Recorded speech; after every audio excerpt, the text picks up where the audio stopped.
नमस्कार श्रोते हो, सुमंगल क्रिएशन्स मध्ये आपले हार्दिक स्वागत। द्वापार युगात पृथ्वीवर राक्षसांचे अत्याचार हे वाढतच होते। तेव्हा पृथ्वी मातेने गायीचे रूप धारण केले आणि ती ब्रह्मा आणि विष्णू या दोघांकडे जाते आणि ब्रह्मा विष्णूला पृथ्वीवर राक्षसांकडून होत असलेल्या अन्याय अत्याचार विषयी सांगू लागते। तेव्हा ब्रह्मा हे विष्णूंना सांगतात, हे प्रभू, पृथ्वीचे रक्षण करण्यासाठी आपला 8वा अवतार धारण करण्याची वेळ आता आली आहे।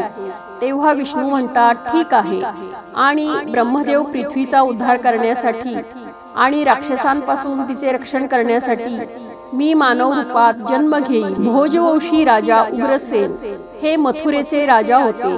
त्यांच्या मुलाचे नाव कौस असे होते। कौस हा जनतेवर लोकांवर खूप अत्याचार करायचा। त्यांच्या क्रूर स्वभावामुळे त्याने त्याचे वडील उग्रसेन यांना सुद्धा बंदी बनवून कारागृहात डांबून ठेवले होते। कारागृहात जाताना महाराज उग्रसेन कौसाला एके दिवशी, तुझ्या पापाचा घडा नक्कीच भरेल, तू माझा मुलगा आहेस याची मला अत्यंत लाज वाटते असे म्हणतात आणि सैनिक त्यांना बंदी बनवून कारागृहात घेऊन जातात आणि मग कौस मथुरेत राज्य करू लागतो। तेव्हाच कौसाची लहान बहीण देवकी हिच्या विवाहाची तयारी चालू असते।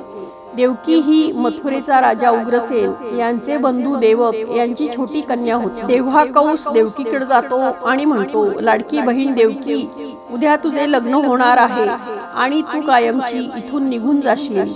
तुझ्या विना हा राजमहल खूप खाली खाली वाटेल। तेव्हा देवकी देखील म्हणते की बंधू, मला सुद्धा तुझी खूप आठवण येईल। मग दुसरा दिवस देवकीचा विवाह वसुदेव नावाच्या यदुवंशी सरदारासोबत होतो। मग देवकी आणि वसुदेव या दोघांचा विवाह पार पडल्यानंतर कौस वसुदेव याला म्हणतो, माझे माझ्या बहिणीवर खूप प्रेम आहे, म्हणून देवकीला मी माझ्या रथावरून स्वतः सोडायला येणार। तेव्हा वसुदेव देखील म्हणतात की ही माझ्यासाठी खूप सौभाग्याची बाब आहे महाराज कौस। मग कौस विवाह संपन्न झाल्यानंतर देवकी आणि वसुदेव यांना आपल्या रथावर बसवून सोडायला निघतो। देवकीच्या वडिलांनी तिला सोबत भरपूर धनधान्य दिलेले असते। कौस देवकी आणि वासुदेव यांच्या सोबत गप्पा मारत रथावरून जात असतो। तेवढ्यात एक आकाशवाणी होते आणि ती कौसाच्या कानावर पडते, हे कौस, ज्या देवकीला तू एवढ्या प्रेम आणि आदराने तिच्या सासरी सोडण्यासाठी घेऊन जात आहेस, तीच तुझ्या मृत्यूचे कारण बनणार आहे, कारण देवकीच्या गर्भातून जन्म घेतलेला 8वा मुलगाच तुझा वध करणार आहे। ही अशी आकाशवाणी ऐकून कौस खूप विचलित होऊन जातो। मग तो ठरवतो की मी वासुदेवाचीच हत्या करून टाकतो, जेणेकरून त्याला देवकीच्या गर्भातून जन्मलेल्या पुत्रापासून मृत्यूचे कुठलेच भय राहणार नाही।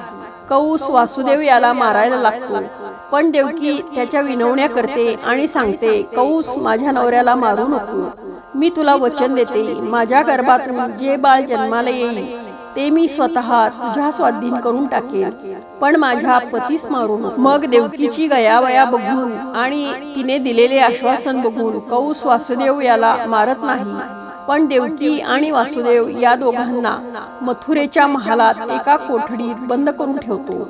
यावर वासुदेव म्हणतो की कौस, देवकी तुझी बहीण आहे, तिच्या सोबत असे वागू नको, तुला हवे तर मला बंदी बनव। पण कौस दोघांचे काहीही न ऐकता दोघांना मथुरेतील कारागृहात बंदी करून ठेवतो। देवकी आणि वसुदेव हे दोघेही खूप दुःखी असतात। व्यथित झालेली देवकी वासुदेवाला म्हणते, स्वामी, माझ्यामुळे आज तुम्हाला या कारागृहात बंदी बनून राहावं लागत आहे। मीच तुमच्या जीवनातील आलेल्या सर्व दुःख आणि संकटाचे कारण आहे। यावर वासुदेव म्हणतात, असे अजिबात म्हणू नकोस, तुझ्यासारखी पत्नी मला मिळाली हे माझे भाग्य आहे। तू मला पत्नी म्हणून लाभली याकरिता मी मनापासून अत्यंत प्रसन्न आहे। एक दिवस असा नक्की येईल जेव्हा आपली इथून सुटका होईल आणि कौसाच्या पापाचा घडा भरेल। यावर देवकी म्हणते, कौस माझ्या गर्भातून जन्मलेल्या सर्व मुलांचा वध करेल, अशा परिस्थितीत आपण काय करायचं? कौस हा सतत वासुदेव आणि देवकी यांचा छळ करायचा, त्यांना धमकवायचा।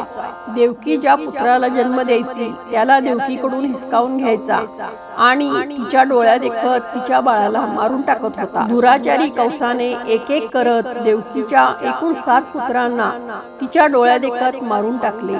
वासुदेव आणि देवकी देवाला प्रार्थना करीत होते, कंसाच्या अत्याचारातून बाहेर पडण्यासाठी आम्हाला मार्ग दाखव आणि आमचे यांच्यापासून संरक्षण कर. मग काही कालांतराने देवकीच्या 8व्या पुत्राच्या जन्माची वेळ येते. म्हणून कंस कारागृहात देवकी आणि वासुदेव यांच्यावर पहारेकरींना सांगून कडक लक्ष ठेवू लागतो. देवकी आणि वासुदेव हे कंसाच्या कारागृहात कैद आहेत. ही बातमी नंद गावातील वासुदेव यांचे मित्र नंद राजा यांच्या देखील कानी पडलेली असते. मग देवकीच्या 8व्या पुत्राची जन्माची वेळ जवळ आलेली असते आणि दुसरीकडे नंदराजाची पत्नी यशोदा ही देखील गर्भवती असते. राजा नंद देवकीच्या 8व्या पुत्राला कंसाच्या तावडीतून कसे वाचवायचे हाच विचार करत असतात. योगायोग असा होतो, जेव्हा देवकी तिच्या 8व्या पुत्राला जन्म देते तेव्हाच यशोदा देखील एका मुलीला जन्म देते. हे दुसरे काही नसून पृथ्वीवर जन्म घेण्यासाठी श्रीकृष्णाने रचलेली माया असते. मग श्रावणाच्या कृष्ण पक्षाच्या अष्टमीला रोहिणी नक्षत्रात श्रीकृष्णाचा जन्म होत असतो. श्रीकृष्णाने जन्म घेताच देवकी आणि वासुदेव कैद असलेल्या कारागृहात एक दिव्य प्रकाश निर्माण होत असतो आणि वासुदेव यांच्या समोर साक्षात भगवान विष्णू अवतरतात आणि वासुदेवाला सांगतात, हे वासुदेव, मी एक बालकाचा जन्म घेऊन देवकीच्या गर्भातून जन्म घेतला आहे. दुष्ट आणि पापी कंसाचा संहार करण्यासाठी मी हा जन्म घेत आहे. म्हणून कुठलाही विलंब न करता तू मला नंदकडे गोकुळात पोहोचव आणि नंदकडे जन्मलेली कन्या सोबत आणून कंसाच्या स्वाधीन करून दे. असे म्हणताच विष्णू अंतर्धान पावतात. मग अचानक वासुदेवाच्या हातातील बेड्या आपोआप सुटतात. कारागृहातील दरवाजे त्याच्यासाठी उघडी होतात आणि सर्व पहारेकरी गाढ निद्रेत जाऊ लागतात. देवकी बेशुद्ध अवस्थेत पडलेली असते. मग वासुदेव त्या जन्मलेल्या बाळाला एका टोपलीत ठेवतात आणि डोक्यावर टोपली ठेवून भर पावसात वादळ चालू असताना निघतात. यमुनेला श्रीकृष्णाच्या चरणांना स्पर्श करायचे असते म्हणून यमुनेचे पाणी वर येऊ लागते. म्हणून वासुदेव बाळाला कसे घेऊन जायचे याबाबत खूप चिंतित असतात. पण श्रीकृष्णांच्या चरणांचा स्पर्श झाल्यानंतर यमुना आपले पाणी खाली आणते. कृष्णाची ही सर्व अगाध लीला वासुदेव आपल्या डोळ्यांनी बघत असतात. मग यमुना पार करून वासुदेव श्रीकृष्णाला घेऊन नंदकडे गोकुळ येथे पोहोचतात आणि गोकुळात जाऊन वासुदेव राजाला नंद सांगतात की मी या बाळाला तुझ्याकडे सोपवत आहे. हाच मोठा झाल्यानंतर अत्याचारी कंसाचा वध करून मथुरावासियांना त्यांच्या अत्याचारातून मुक्त करेल. यावर नंद म्हणतात, मित्र वासुदेव, यशोदा आता गाढ झोपेत आहे. मी लगेच या बाळाला यशोदेच्या शेजारी ठेवून देतो आणि यशोदेने जन्म दिलेल्या मुलीला तुझ्या स्वाधीन करतो. मग वासुदेव नंदराजाकडून यशोदेने जन्म दिलेल्या बालिकेला घेऊन पुन्हा मथुरेत येतो. वासुदेवाने कारागृहात प्रवेश करताच कारागृहातील दरवाजे आपोआप बंद होऊन जातात. वासुदेवाच्या हातात पुन्हा बेड्या येऊन लागतात. सर्व पहारेकरींना देखील जाग येऊन लागते. मग बाळाच्या रडण्याचा आवाज येतात. पहारेकरी कंसाला जाऊन सांगतात. वासुदेव देवकीला सांगतो की देवकीच्या गर्भातून जे 8वे बाळ जन्माला आले ते मुलगा नसून मुलगी आहे. हे ऐकून पहारेकरी कंसाला सांगतात की देवकीने पुत्र नव्हे पुत्रीला जन्म दिला आहे. तेव्हा कंसाला वाटते त्याच्या भीतीने देव देखील घाबरले आणि त्यांनी जन्म घेतला नाही. विधीचे विधान बदलले आहे, पण मी कुठलाही धोका पत्करणार नाही. देवकीच्या गर्भातून जन्मलेल्या कन्येचा देखील वध करून टाकेल. मग कंस देवकीकडे त्या मुलीला हिसकावण्यासाठी जातो. तेव्हा देवकी कंसाला म्हणते, कंस, तुला माझ्या 8व्या पुत्रापासून धोका आहे. ही तर मुलगी आहे, मग हिला का मारतो आहेस? हिला मारू नको. पण कंस देवकीचे काहीही न ऐकता त्या मुलीला देवकीकडून हिसकावतो आणि जमिनीवर फेकू लागतो. पण तेवढ्यात ती कन्या कंसाच्या हातातून सुटून हवेत जाते आणि अचानक देवीचे रूप धारण करते. देवी त्याला म्हणते, कंस, मला मारून तुला काय लाभ होणार आहे? तुला मारणारा तर ह्या पृथ्वीवर जन्म घेऊन आलेला आहे आणि तो गोकुळात राजा नंद आणि यशोदेकडे पोहोचला आहे. एवढे बोलून देवी अंतर्धान पावते. हे ऐकून कंस खूप चिडतो. मग कृष्णाला मारण्यासाठी कंस अनेक राक्षसांना गोकुळात पाठवतो.